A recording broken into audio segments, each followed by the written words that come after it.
FCAW ಪ್ರಕ್ರಿಯೆಯಿಂದ single V butt joint. Single V butt joint in FCAW process. Flux cored arc welding ಪ್ರಕ್ರಿಯೆಯಲ್ಲಿ flux ತುಂಬಿದ tubular electrode ಅನ್ನು ಬಳಸಲಾಗುತ್ತದೆ. ಈ ಪ್ರಕ್ರಿಯೆಯಲ್ಲಿ ಎಲೆಕ್ಟ್ರೋಡ್ ಮತ್ತು ಬೇಸ್ ಮೆಟಲ್ ನಡುವೆ ರೂಪುಗೊಳ್ಳುವ ಆರ್ಕ್ನಿಂದ ವೆಲ್ಡ್ ಪೂಲ್ ರೂಪುಗೊಳ್ಳುತ್ತದೆ. ಫ್ಲಕ್ಸ್ ಕೋರ್ಡ್ ಆರ್ಕ್ ವೆಲ್ಡಿಂಗ್ ಅನ್ನು ಡ್ಯುಯಲ್ ಶೀಲ್ಡ್ ವೆಲ್ಡಿಂಗ್ ಎಂದು ಕರೆಯುತ್ತಾರೆ. ಬನ್ನಿ ಇದರ ಪ್ರಕ್ರಿಯೆಯನ್ನು ತಿಳಿದುಕೊಳ್ಳೋಣ. ಮೊದಲು ಡ್ರಾಯಿಂಗ್ ಪ್ರಕಾರ 150 ಮಿಲಿಮೀಟರ್ ಉದ್ದ ಮತ್ತು 50 ಮಿಲಿಮೀಟರ್ ಅಗಲವಿರುವ 2 ವರ್ಕ್ ಪೀಸ್ಗಳನ್ನು ಆಕ್ಸಿಫಿಯಲ್ ಗ್ಯಾಸ್ ಕಟಿಂಗ್ ಸೆಟ್ ಅಥವಾ ಪವರ್ ಹ್ಯಾಕ್ಸಾ ಬಳಸಿ 2 ವರ್ಕ್ ಪೀಸ್ಗಳನ್ನು ಕತ್ತರಿಸಿ.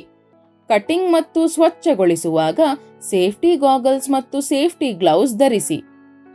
ವರ್ಕ್ ಪೀಸ್ನ ದಪ್ಪವನ್ನು ಅವಲಂಬಿಸಿ 2 ವರ್ಕ್ ಪೀಸ್ನ ಒಂದೊಂದು ಅಂಚಿನಲ್ಲಿ 30 ಡಿಗ್ರಿ ಕೋನದ ವಿ ಗ್ರೂವ್ ಅನ್ನು ರಚಿಸಿ.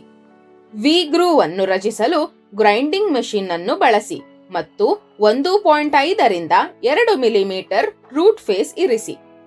ಸ್ವಚ್ಛಗೊಳಿಸಿದ ನಂತರ ಸೆಟ್ ಸ್ಕ್ವೇರ್ ಸಹಾಯದಿಂದ ಅಂಚುಗಳನ್ನು ಪರಿಶೀಲಿಸಿ.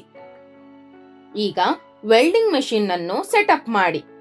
ವರ್ಕ್ ಪೀಸ್ನ ದಪ್ಪಕ್ಕೆ ಅನುಗುಣವಾಗಿ ಫ್ಲಕ್ಸ್ ಕಾರ್ಡ್ ವೈರ್ ಅನ್ನು, ಉದಾಹರಣೆಗೆ E71T1 ಅಥವಾ E71T1C ಟ್ಯೂಬ್ಯುಲರ್ ವೈರ್ ಎಲೆಕ್ಟ್ರೋಡ್ ಅನ್ನು ವೈರ್ ಫೀಡರ್ಗೆ ಫಿಕ್ಸ್ ಮಾಡಿ. ಈಗ flux cored wire arc welding ಮೆಷಿನ್ನ ಕೇಬಲ್ ಅನ್ನು ವಿದ್ಯುತ್ನ ಮುಖ್ಯ ಸ್ವಿಚ್ಗೆ ಸಂಪರ್ಕಿಸಿ. ವೆಲ್ಡಿಂಗ್ ಗನ್ ಅನ್ನು ವೆಲ್ಡಿಂಗ್ ಮೆಷಿನ್ನ ಪಾಸಿಟಿವ್ ಟರ್ಮಿನಲ್ಗೆ ಸಂಪರ್ಕಪಡಿಸಿ. ವೆಲ್ಡಿಂಗ್ ಟೇಬಲ್ ಅನ್ನು ಮೆಷಿನ್ನ ನೆಗೆಟಿವ್ ಟರ್ಮಿನಲ್ಗೆ ಸಂಪರ್ಕಪಡಿಸಿ. ವೆಲ್ಡಿಂಗ್ ಮೆಷಿನ್ ಸ್ವಿಚ್ ಆನ್ ಮಾಡಿ. ವೆಲ್ಡಿಂಗ್ ಮಾಡುವ 5 ನಿಮಿಷಗಳ ಮೊದಲು ಗ್ಯಾಸ್ ಹೀಟರ್ನ ವಿದ್ಯುತ್ ಸರಬರಾಜು ಅಂದರೆ ಪವರ್ ಸಪ್ಲೈ ಅನ್ನು ಆನ್ ಮಾಡಿ. ಶೀಲ್ಡಿಂಗ್ ಗ್ಯಾಸ್ CO2 ನ ಫ್ಲೋ ರೇಟ್ ಅನ್ನು ನಿಮಿಷಕ್ಕೆ 15 ರಿಂದ 20 ಲೀಟರ್ಗಳಿಗೆ ಸೆಟ್ ಮಾಡಿ. ವರ್ಕ್ ಪೀಸ್ನ ದಪ್ಪಕ್ಕೆ ಅನುಗುಣವಾಗಿ ವೈರ್ ಫೀಡರ್ನ ವೋಲ್ಟೇಜ್ ಮತ್ತು ಕರೆಂಟ್ ಅನ್ನು ಹೊಂದಿಸಿ.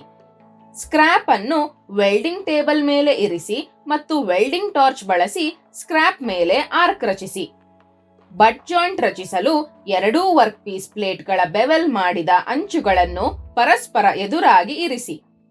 ಬೆವೆಲ್ ವೆಲ್ಡಿಂಗ್ ಎನ್ನುವುದು ವರ್ಕ್ ಪೀಸ್ನ ಅಂಚುಗಳನ್ನು ಕತ್ತರಿಸಿ ಬೆವೆಲ್ಡ್ ಮೂಲೆಯನ್ನು ರಚಿಸುವ ಮೂಲಕ ವರ್ಕ್ ಪೀಸ್ನ ಅಂಚುಗಳು ಅಥವಾ ಮೂಲೆಗಳನ್ನು ರೂಪಿಸುವ ಒಂದು ವಿಧಾನವಾಗಿದೆ.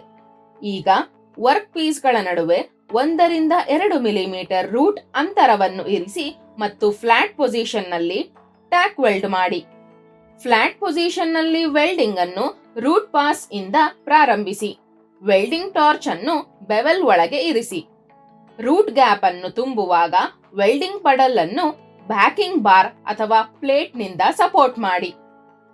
10 ರಿಂದ 15 ಡಿಗ್ರಿಗಳ ಫಾರ್ವರ್ಡ್ ಆಂಗಲ್ ಅನ್ನು ಇರಿಸಿ ಮತ್ತು ಕಂಟ್ರೋಲ್ ಸ್ಪೀಡ್ ಜೊತೆಗೆ ವೆಲ್ಡಿಂಗ್ ಅನ್ನು ಪ್ರಾರಂಭಿಸಿ.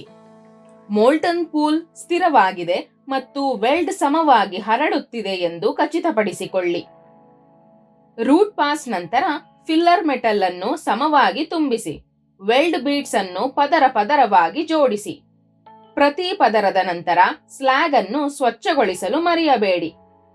ಇದೇ ರೀತಿ ಹಾರಿಜಾಂಟಲ್ ಪೊಸಿಷನ್ನಲ್ಲಿ ಸಿಂಗಲ್ ವಿ ಬಟ್ ಜಾಯಿಂಟ್ ಮಾಡಲು ವರ್ಕ್ ಪೀಸ್ ಅನ್ನು ಹಾರಿಜಾಂಟಲ್ ಪೊಸಿಷನ್ನಲ್ಲಿ ಇರಿಸಿ ಮತ್ತು ಫ್ಲಾಟ್ ಪೊಸಿಷನ್ನಲ್ಲಿ ಜಾಯಿಂಟ್ ಮಾಡಿದ ರೀತಿಯಲ್ಲಿಯೇ ಪ್ರಕ್ರಿಯೆಯನ್ನು ಪೂರ್ಣಗೊಳಿಸಿ.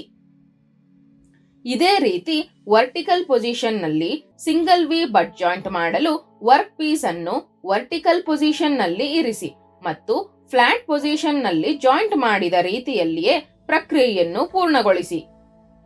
ವೆಲ್ಡ್ ಅನ್ನು ಪರೀಕ್ಷಿಸಿ ಪೊರೋಸಿಟಿ, ಕ್ರ್ಯಾಕ್ ಅಥವಾ ಅಂಡರ್ ಕಟ್ಗಳಂತಹ ಯಾವುದೇ ದೋಷಗಳಿಲ್ಲ ಎಂದು ಖಚಿತಪಡಿಸಿಕೊಳ್ಳಿ. ಅಂತಿಮವಾಗಿ ವೆಲ್ಡ್ ಮಾಡಿದ ನಂತರ ಸಂಪೂರ್ಣ ವರ್ಕ್ ಪೀಸ್ ಅನ್ನು ಚಿಪ್ಪಿಂಗ್ ಹ್ಯಾಮರ್ ಮತ್ತು ವೈರ್ ಬ್ರಷ್ನಿಂದ ಸ್ವಚ್ಛಗೊಳಿಸಿ.